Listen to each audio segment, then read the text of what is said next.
In the last video, we did our first example of finding a derivative function.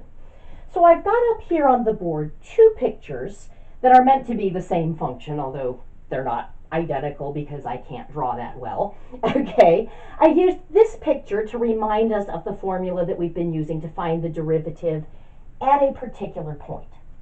So we would label the point of tangency a, f of a, and usually we've been given a particular number for a. And then we need a nearby point, and we've just been calling that x f of x. We create that secant line, and the derivative at that point a is the limit of the slope of the secant line. Rise over run. What we did in the last video is we switched from having a particular specific point of tangency to an arbitrary point of tangency. So we were letting x now be the name of the point of tangency. So it's representing for this picture a fixed but unspecified number.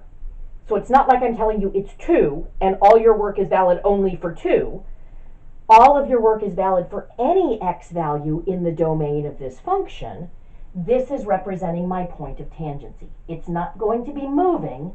I am just not specifically telling you what number it is. But then I still need a nearby point.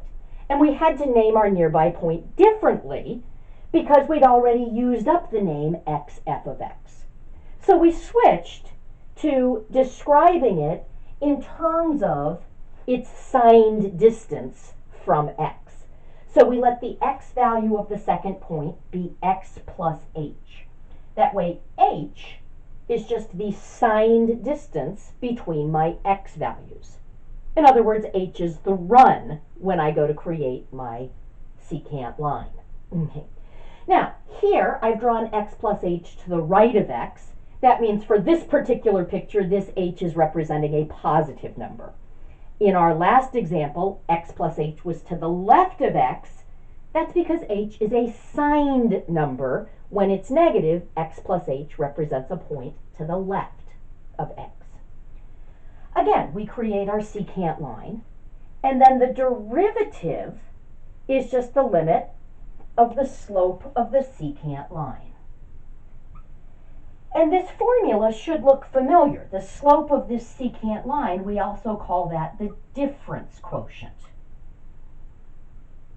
So you spend a lot of time in algebra and pre-calculus simplifying these things. Hopefully at some point somebody pointed out that this represents something. This is an average rate of change or a slope of a secant line.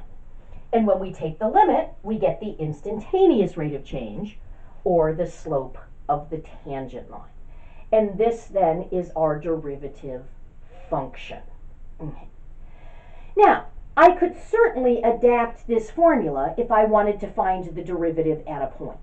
Usually what I'm going to do is I'm going to find a formula for the derivative function, and then if I want to find the derivative at a point, I'll just plug into that formula. But certainly if I wanted to find the derivative at a point, so I'll put this up here with the derivative at a point, I could have said that f prime of a, all I'm doing is plugging in a for x. So that's the limit as x goes to a. I'm sorry, it's still as h goes to 0 of f of a plus h minus f of a all over h. So when we were going through 2.7, I mentioned that the book gave you two versions of the limit formula that you could use for finding the derivative at a point. This was the version that I think is simpler if you're just finding the derivative at a point. This is equivalent. It absolutely works. It's just naming the points differently.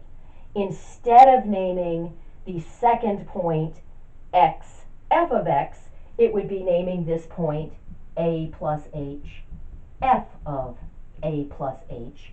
Just labeling this point based on its signed distance from a. Okay.